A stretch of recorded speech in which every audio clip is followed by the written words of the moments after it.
안녕하세요. 인하대학교 입학팀장 최은우입니다. 2026학년도 수시 모집 원서 접수가 이제 얼마 남지 않았습니다. 남은 기간 동안 어떻게 준비해야 하는지, 또 어떤 기준으로 지원을 결정하면 좋을지 고민이 많으시죠? 오늘 이 시간에는 인하대학교 수시 지원을 앞두고 수험생분들께서 꼭 아셔야 할 최종 지원 전략과 팁을 전해드리겠습니다. 오늘 함께 하실 세 분의 입학사정관을 소개합니다.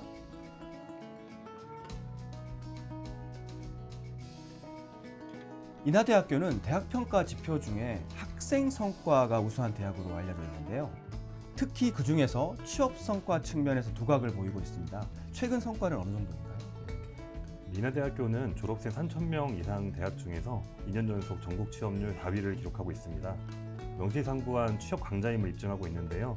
화면을 보시면 특히 졸업 이후에 일정 기간이 지난 후에도 안정적으로 근무하는 유지 취업률 부분 역시 전국 4위에 오를 만큼 양질의 일자리로 진출하고 있는 것이 큰 강점입니다. 수험생이나 학부모님들은 취업률도 중요한데 제 생각에는 어떤 기업에 취업하는가, 특히 대기업 등 좋은 기업에 취업하고 있는 현황을 좀 더 궁금해하실 것 같은데 그 점은 어떤가요? 그 부분은 제가 말씀드리도록 하겠습니다. 화면을 보시면 왼쪽에 제시된 그래프는 취업자들의 취업 현황을 표시한 자료입니다. 보시는 바와 같이 대기업, 중견기업으로의 취업이 서울권이나 수도권 대학의 평균보다 월등히 높다는 것을 확인하실 수 있습니다.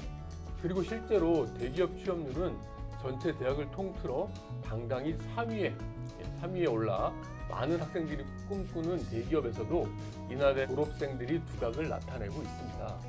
인하대학교가 여러분들의 미래와 꿈을 실현시킬 든든한 발판이 될 수 있다는 사실, 객관적인 데이터가 증명하고 있습니다.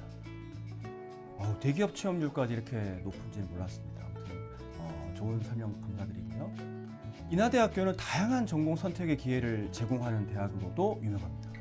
실제로 인하대학교의 다중전공 제도와 다른 학사 제도의 어떤 특징이 있을까요? 네, 인하대학교는 학생들이 빠르게 변화하는 사회에 유연하게 대응할 수 있도록 다중전공 의무화 제도를 운영하고 있습니다. 화면을 보시면 재학생 모두가 심화전공, 복수전공, 부전공 또는 연계, 융합, 학생 설계 전공 등 다양한 방식의 다중전공을 필수로 이수하게 되어 있는데요. 이런 유연한 학사 제도를 통해 학생들은 자기 주도적으로 진로를 설계하고 폭넓은 시각과 경쟁력을 갖춘 인재로 성장할 수 있습니다.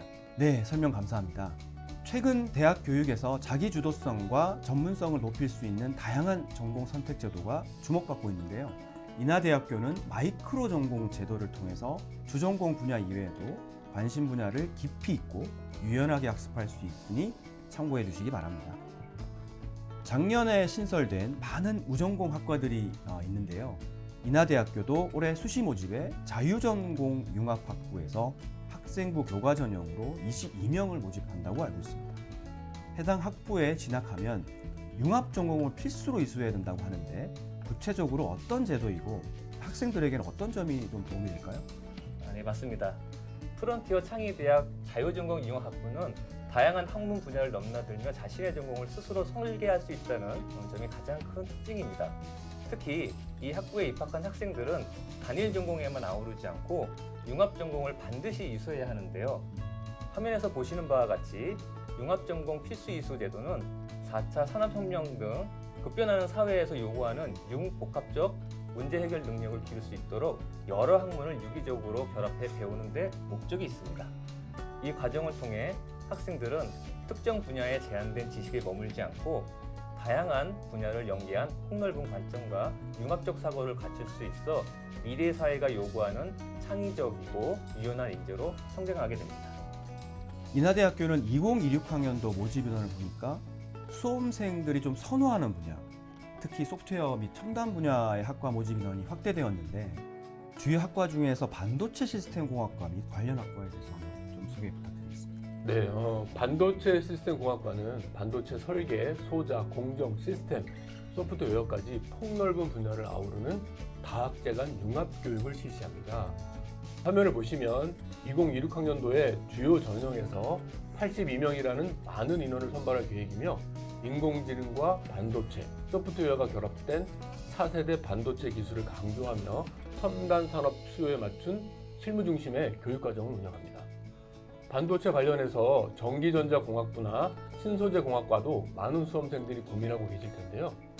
반도체 시스템공학과가 설계, 소자, 공정, 시스템, 소프트웨어까지 반도체 전 분야 융합에 중점을 둔 실무형 교육이라면 전기전자공학부는 전기전자 전반에 대해 화면에 표시된 대로 5가지 트랙을 두어 재학생들이 자유롭게 트랙을 선택하여 이수할 수 있도록 하고 있으며 신소재공학과는 첨단 소재 개발과 공정에 특화된 인재를 키웁니다. 이처럼 세 학과는 모두 반도체 기술과 산업에 관련되지만 반도체 시스템 공학과는 시스템, 융합, 실천 기반의 차별성과 최신 산업 트렌드 반영이 강점입니다. 특히 전기전자공학부의 경우에는 화면에서 보셨던 것처럼 5개 트랙을 학생들이 자유롭게 선택할 수 있는 점, 그게 큰 메리트가 아닌가, 그런 부분이 도드러지는 것 같습니다. 특히 이 3개 학과의 입시 결과가 학생부 종합전형에서 조금 다르기 때문에 어디가를 통해서든 한번 확인을 해보시고 지원을 결정하시는 것도 도움이 될 것 같습니다. 인하대학교는 지난해 반도체 분야 선정에 이어 올해 교육부의 첨단산업 특성화대학 지원사업에서 2차 전지, 바이오 분야에 신규 선정되는 또 쾌거를 이루었습니다. 관련해서 2차 전지 융합학과에 대해서 자세한 소개 부탁드립니다. 네, 인하대학교 2차 전지 융합학과는 2차 전지에만 국한하지 않고 화학, 소재, 기계, 전기전자, 소프트웨어 등 다양한 분야를 융합해 배터리가 사용되는 모든 산업 분야 진출을 목표로 합니다. 교육부 주관 첨단산업 특성화대학 지원 사업으로 독립 신설된 학과로 배터리 소재와 제조뿐 아니라 설계와 재활용까지 포함해 2차 전지 산업의 전주기를 아우르는 전문 인재를 양성한다는 측면에서 유사한 명칭을 쓰고 있는 타 대학과의 차별화가 특징이라고 할 수가 있겠습니다. 또한 화면에 보시는 바와 같이 학과에서 운영하는 2차 전지 특성화 대학 장학금은 재학생 전원에게 학기별 성적을 바탕으로 지급할 계획입니다. 이와 같은 장학제도는 지원학과 선택 시 큰 매력으로 작용될 것으로 생각이 됩니다. 그리고 장학금 지원 이외에 국내외에서 진행되는 다양한 인턴십 제도를 운영 중에 있으니 2차 전지와 관련된 첨단 산업 분야에 관심 있는 학생들은 이 점을 꼭 참고하고 지원해 주시기 바랍니다. 네, 이 수험생들께서 2차 전지에 대해서 좀 협소한 분야를 배운다고 생각하는 그런 오해가 있으신데 이 설명을 들어보니까 다양한 관련 분야를 또 배우게 되고 장학 혜택이라든지 또 인턴십 혜택도 있으니까 관심을 많이 가져주시면 좋을 것 같습니다. 또한 특성화대학에 이제 지원해서 선정이 됐다고 하셨는데 바이오 분야 학과도 간단하게 한번 소개해 주시겠습니까? 네, 굉장히 인기가 많은 분야이죠. 바이오 분야에서는 인하대학교는 바이오 제조 공정 및 품질 관리를 특성화해서 사업에 선정되었습니다. 인하대학교는 미래 첨단 글로벌 바이오 산업을 이끄는 차세대 특화 인재 양성을 목표로 바이오 의약품 생산, 품질 관리 중심의 AI 연계 융합 교육을 추진하고 생산 공정, 품질 관리, AI 기술을 아우르는 실무형 교육을 강화할 계획입니다. 산학협력과 글로벌 역량을 반영한 학제 간 통합교육 설계도 진행 중이라고 하는데 화면을 보시면 관련 학과로 첨단 바이오 의약품 개발, 생산, 임상 전환 등 전주기 교육에 특화된 실용학문을 교육하는 첨단 바이오 의학학과 외에도 식품공학의 기초 및 응용 분야에 대한 전문 지식을 바탕으로 식품 산업 발전과 인류의 건강한 삶의 질 개선에 기여할 수 있는 인재 양성을 위한 바이오 식품공학과가 올해 신설되었으니까 관심 있는 수험생분들의 많은 지원 부탁드리겠습니다. 이런 바이오 계열 학과들은 바이오 시스템 융합 학부 내의 생명공학과, 생명과학과의 긴밀한 상호 연계 교육 및 공동 연구를 통해 교육 과정이 진행된다고 하니 참고 부탁드립니다. 화면을 보시면 이외에도 올해 인공지능공학과 정원이 20명 증가하였으니 참고 부탁드립니다. 자, 이제 본격적으로 여러분들께서 궁금해하실 전형별 주요 사항에 대해서 알아보고자 합니다. 첫 번째 순서는 학생부 종합전형입니다. 학생부 종합전형에 관해 설명드리겠습니다. 올해 학생부 전형의 변화로는 인하 미래인재 전형 서류형이 신설된다는 점입니다. 따라서 이번 시간은 인하 미래인재 전형 서류형 지원 전략 중심으로 말씀드리도록 하겠습니다. 면접형은 1단계 서류 평가를 통해 모집 인원의 3.5배수, 의예과는 3배수 선발 후 면접 평가를 통해 943명을 최종 선발합니다. 이에 반해 서류형은 서류 평가만으로 243명을 선발하며 두 전형 모두 수능 최저학력 기준은 없습니다. 세부 사항은 서재현 책임사정관님께서 말씀해 주시겠습니다. 두 전형은 평가 방식 외에 각 평가 요소별 평가 비율을 달리하여 선발하려고 하는 인재상을 명확히 하고 있습니다. 면접형의 경우 진로탐구 역량 평가 비율이 50%로 일반적으로 학생부 종합 전형을 염두에 두고 학교 생활을 한 학생들에게 적합한 전형입니다. 진로 관련 선택 교과목의 이수 현황이나 성취도, 그리고 관심 분야에 대한 탐구 역량이 중요하게 평가됩니다. 서류형은 기초학업 역량 평가 비율이 50%로 상대적으로 진로 활동보다는 학업 역량에 강점을 가지고 있는 학생들에게 적합한 전형입니다. 주요 교과목의 성적과 세부 능력 및 특기사항에서 드러나는 학습 태도의 성실성, 자기주도적 학습 역량 등을 중요하게 평가합니다. 정리해보면 면접형은 진로에 대한 관심과 열정이 있는 학생에게, 서류형은 기본적인 학교 생활에 충실한 학생에게 유리한 전형이라고 할 수 있습니다. 이나 미래인재 전형 서류형이 올해 신설되었기 때문에 주요 교과 내신 기준으로 어느 정도의 점수대 학생들이 지원하면 좋을지 막연하게 생각하는 경우가 있을 텐데요. 과거 인하대에서 학생부 종합전형이 면접형과 서류형으로 나누어 운영되었던 2021학년도부터 2023학년도 입시 결과를 참고하시면 좋을 것 같습니다. 표를 보시면 최종 등록자 내신 등급 평균 기준으로 이나 미래인재 서류형은 2021학년도에는 2.5등급, 2022학년도에는 2.9등급, 2023학년도에는 2.7등급으로 조사된 것을 확인하실 수가 있습니다. 다른 두 전형과 비교해서 이나 미래인재 서류형의 내신 등급 점수 변화는 비교적 큰 편이었는데요. 저는 각 전형의 특성을 고려하면 올해 이나 미래인재 서류형의 최종 등록자 내신 등급 점수는 2023학년도 결과와 비슷하게 2.7등급대로 형성되지 않을까 예상합니다. 이상 정리하면 이나 미래인재 전형 서류형은 학생부 종합전형 평가 역량 중 기초학업 역량을 강조하는 전형으로서 수능 최저학력 기준이 부담스러운 학생들이 관심을 가져볼 만한 전형이라고 할 수 있겠습니다. 네, 학생부 종합전형 이나 미래인재 서류형 전형 신설에 따른 입시 결과 예측까지 주요 사항 위주로 상세하게 안내해 주신 것 같습니다. 다음은 학생부 교과 지역균형 전형입니다. 학생부 교과 지역균형 전형 기본 사항부터 말씀드리겠습니다.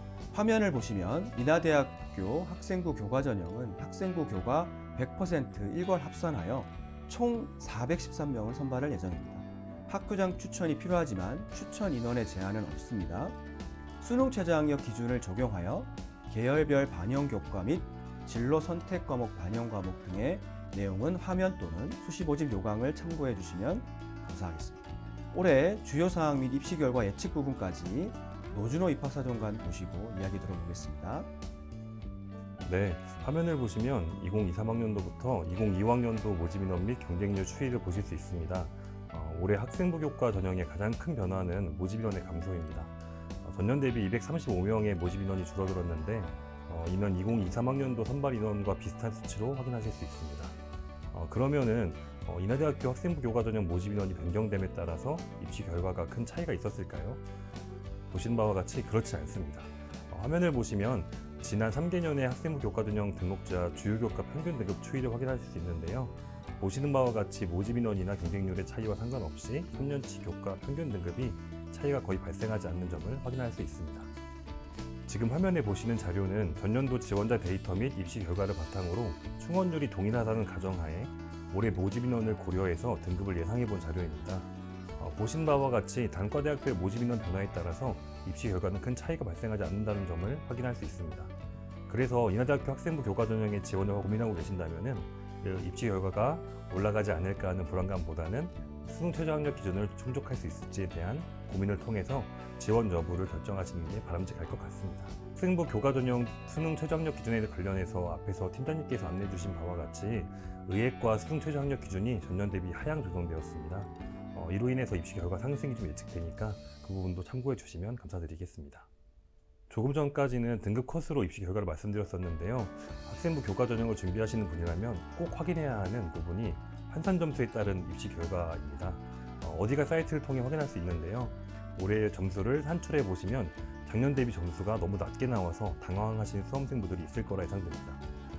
올해 환산 점수 환산식이 변경되어서 생기는 당연한 결과인데요.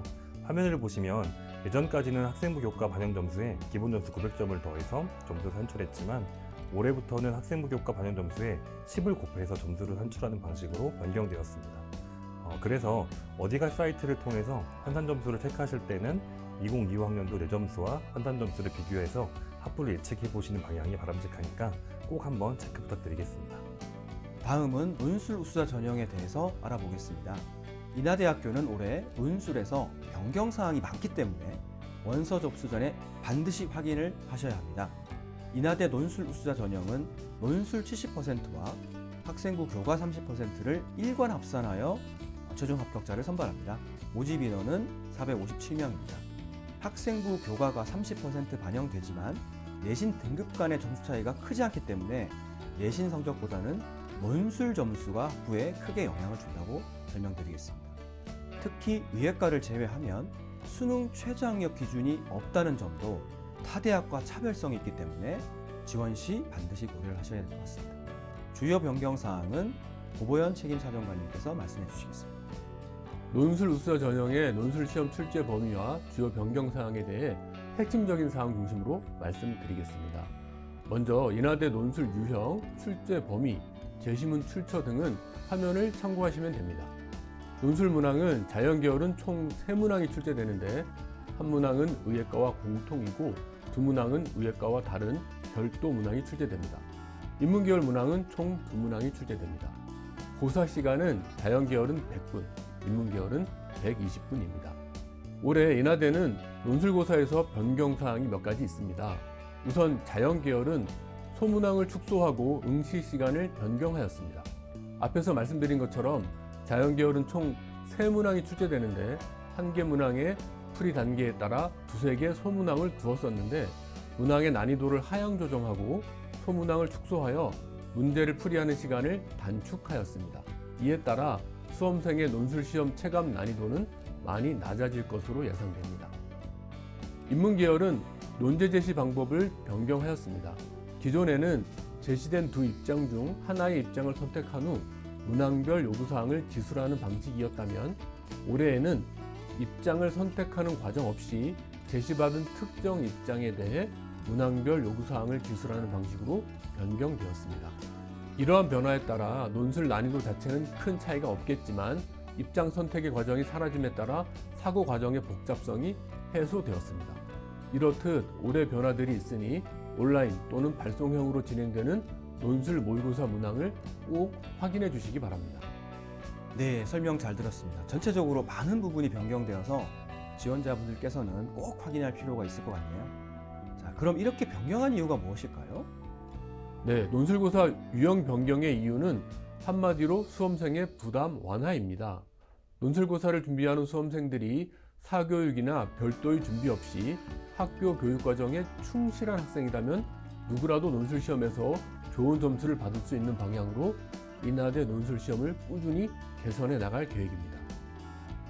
네, 지금까지 2026학년도 수시 모집 원서 접수 전 필수적으로 고려해야 하는 부분에 대해서 알아보았습니다. 인하대학교 수시 모집 원서 접수 기간은 9월 8일 월요일부터 12일 금요일까지입니다.